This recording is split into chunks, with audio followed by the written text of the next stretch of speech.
जय श्री कृष्णा दोस्तों, राधे राधे।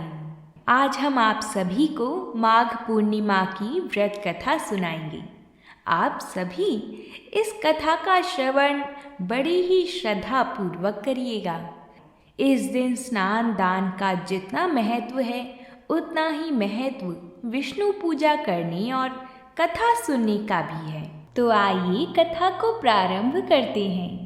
बोलिए भगवान श्री कृष्ण की जय हो। द्वापर युग में एक समय की बात है।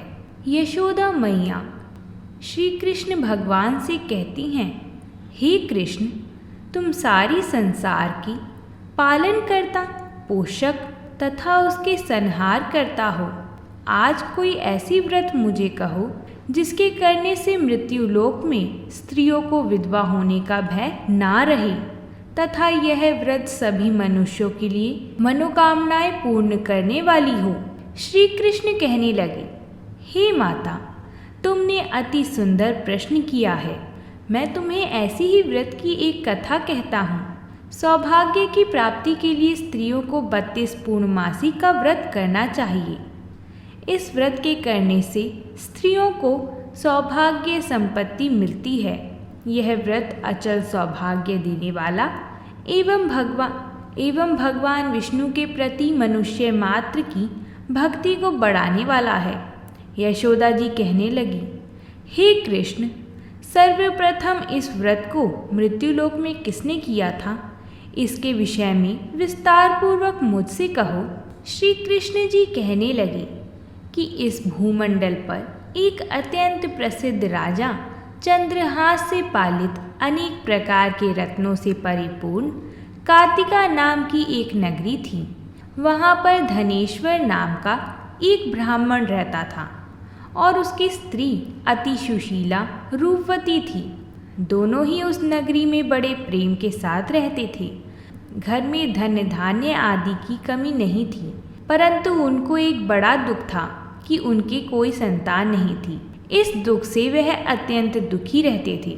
एक समय की बात है, एक बड़ा तपस्वी योगी उस नगरी में आया। वह योगी उस ब्राह्मण के घर को छोड़कर अन्य सब घरों से भिक्षा लाकर भोजन किया करता था। रूपवती से वह भिक्षा नहीं लिया करता था। उस योगी ने एक दिन रूपवती से भिक्षा ना लेकर किसी अन्य घर से भिक्षा लेकर गंगा किनारे जाकर मिली हुई भिक्षा को प्रेम पूर्वक खा रहा था कि तभी धनेश्वर ने योगी का यह सब कार्य किसी प्रकार से देख लिया। अपनी भिक्षा के अनादर से दुखी होकर धनेश्वर योगी से बोला, हे महात्मन, आप सब घरों से भिक्षा लेते हैं, परंतु मेरे घर की भिक्षा कभी नहीं लेते। इसका क्या कारण है? योगी ने कहा, हे राजन, निसंतान घर की भिक्षा पतितों के अन्न के तुल्य होता है, और जो पतितों का अन्न खाता है वह भी पतित हो जाता है।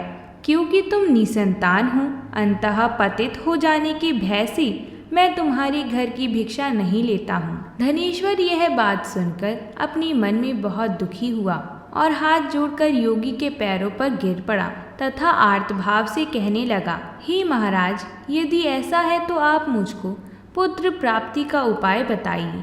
आप सर्वज्ञ हैं, मुझ पर अवश्य ही यह कृपा कीजिए।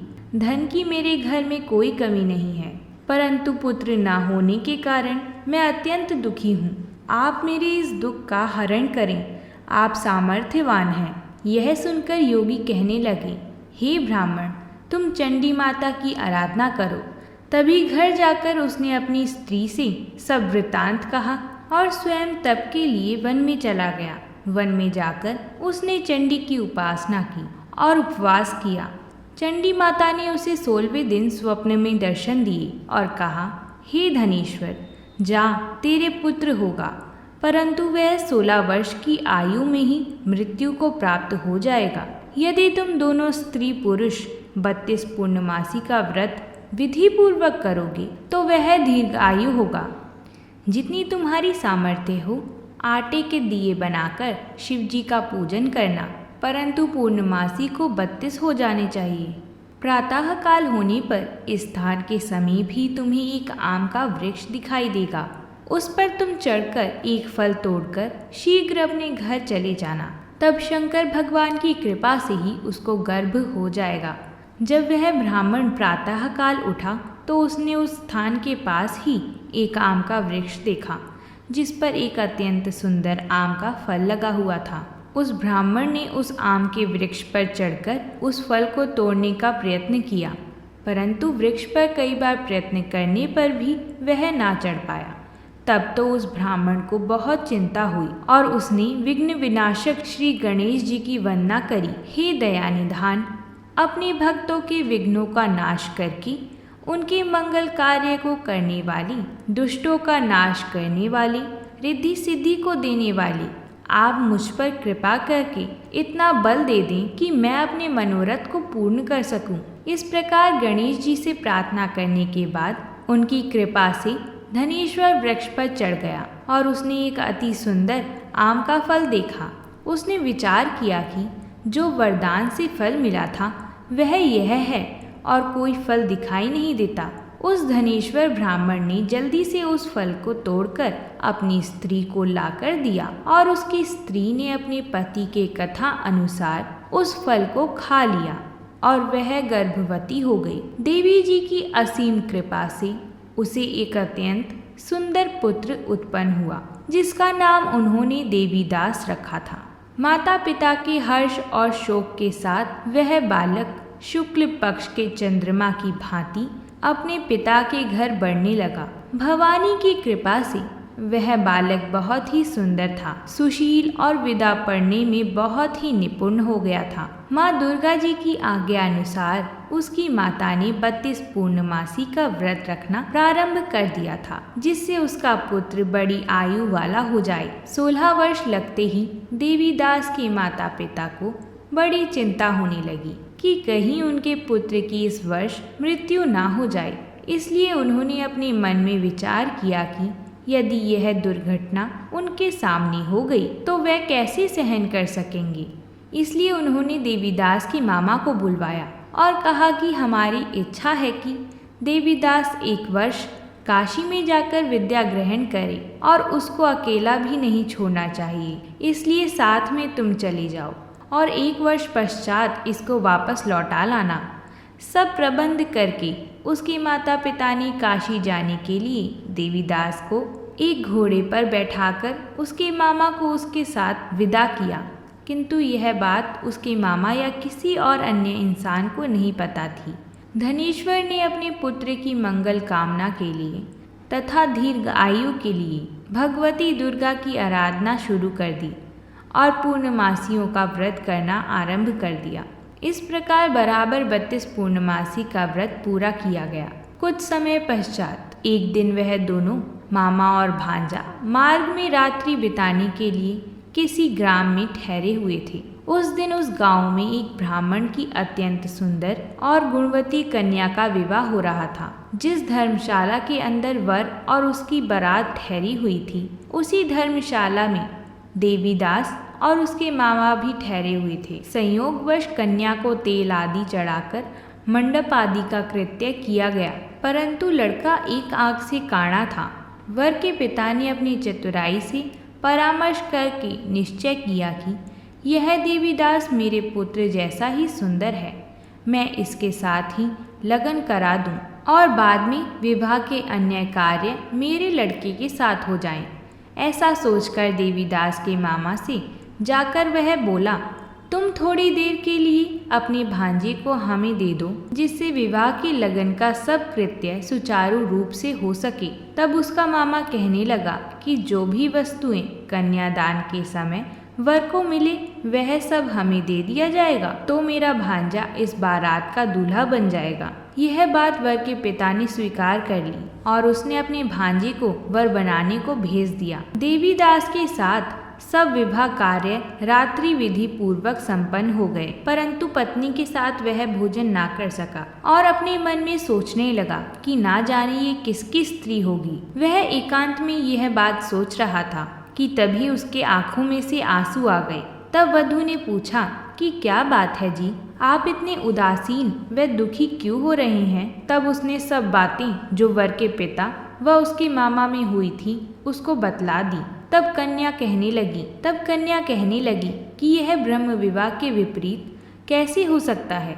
देव, ब्राह्मण और अग्नि के सामने मैंने आपको ही अपना पति बनाया है, इसलिए आप ही मेरे पति हैं। मैं आपकी ही पत्नी रहूंगी, किसी अन्य की कदापि नहीं। तब देवीदास ने कहा, ऐसा मत करिए, क्योंकि मेरी आयु बहुत थोड़ी है। मेरे पश्चात आपकी क्या गति होगी, इन बातों को अच्छी तरह विचार लो। परंतु वधू दृढ़ विचार वाली थी। वह बोली कि जो आपकी गति होगी वही मेरी गति होगी। हे स्वामी, आप उठिए और भोजन करिए, आप निश्चय ही भूखे होंगे। इसके बाद देवीदास और उसकी पत्नी दोनों ने भोजन किया तथा शेष रात्रि वह सोते रहे। प्रातः काल देवीदास ने अपनी पत्नी को 3 नागों से जड़ी हुई एक अंगूठी दी, एक रुमाल दिया और बोला, हे प्रिय, इसे लो और संकेत समझकर स्थिर चित हो जाओ। मेरा मरण और जीवन जानने के लिए एक पुष्प वाटिका बना लो,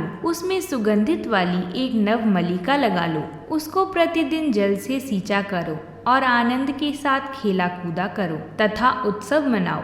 जिस समय और जिस दिन मेरा प्राणांत होगा, ये फूल सूख जाएगा और जब ये फिर हरे हो जाएंगे तो जान लेना कि मैं जीवित हूँ। यह बात निश्चय करके समझ लेना, इसमें कोई संशय नहीं है। यह समझाकर वह चला गया। प्रातः काल होते ही वहाँ गाजे बाजे बजने लगे और जिस समय विवाह के कार्य समाप्त करने के लिए वर तथा सब बाराती मंडप में आए तो कन्या ने वर को भली प्रकार से देखकर अपने पिता से कहा कि यह मेरा पति नहीं है। मेरा पति वही है जिसके साथ रात्रि में मेरा पाणी ग्रहण हुआ था। इसके साथ मेरा विवाह नहीं हुआ है। यदि यह वही है तो बताएं कि मैंने इसको क्या दिया। मधुपर्क और कन्यादान के समय जो मैंने आभूषण आदि दिए थे उन्हें दिखाएं तथा रात में मैंने क्या गुप्त बातें करी वह सब सुनाए। पिता ने उसके कथा अनुसार वर को बुलवाया।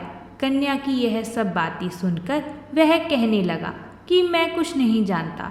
इसके पश्चात वह खुद और सारी बारात भी अपमानित होकर वह वहां से लौट गए। भगवान श्री कृष्ण बोले, हे माता, इस प्रकार देवीदास काशी में विद्यन के लिए चला गया। जब कुछ समय बीत गया तो काल से प्रेरित होकर एक सर्प रात्रि के समय उसको डराने के लिए वहां पर आया। उस विषधर के प्रभाव से उसके शयन का स्थान चारों ओर से विष की ज्वाला से विषैला हो गया था, परंतु व्रत राज के प्रभाव से उसको काटने ना पाया, क्योंकि पहले ही इसकी माता ने 32 पूर्णिमा का व्रत कर रखा था। इसके बाद मध्या के समय स्वयं काल वहां पर आई और उसके शरीर से उसके प्राणों को निकालने का प्रयत्न करने लगे, जिससे वह मूर्छित होकर पृथ्वी पर गिर पड़ा। भगवान की कृपा से उसी समय पार्वती जी के साथ भगवान शंकर जी वहां पर आ गए। उसको बेहोश देखकर पार्वती जी ने भगवान शंकर जी से प्रार्थना की, हे महाराज, इस बालक की माता ने पहले ही 32 पूर्णिमा का व्रत किया था, जिसके प्रभाव से हे भगवान आप इसको प्राणदान दें। माँ भवानी के कहने पर भगवान शंकर जी ने उसको प्राणदान दिया। इस व्रत के प्रभाव से काल को भी पीछे हटना पड़ा और देवीदास स्वस्थ होकर बैठ गया। उधर उसकी स्त्री उसके काल की प्रतीक्षा किया करती थी। जब उसने देखा कि पुष्प वाटिका में पत्र पुष्प कुछ भी नहीं रहे तो उसको अत्यंत आश्चर्य हुआ और जब वह वैसे ही हरे भरे हो गए तो वह जान गई कि वह जीवित हो गए हैं। यह सब देखकर वह बहुत प्रसन्न हुई और अपने पिता से कहने लगी कि पिताजी, मेरे पति जीवित हैं, आप उनको ढूंढिए। जब 16 वर्ष व्यतीत हो गए तो देवीदास भी अपने मामा के साथ काशी से चल दिया। इधर उसके ससुर उसे ढूंढ रहे थे। वह अपने घर से जाने वाले ही थे कि वह दोनों मामा भांजा वहां पर आ गए।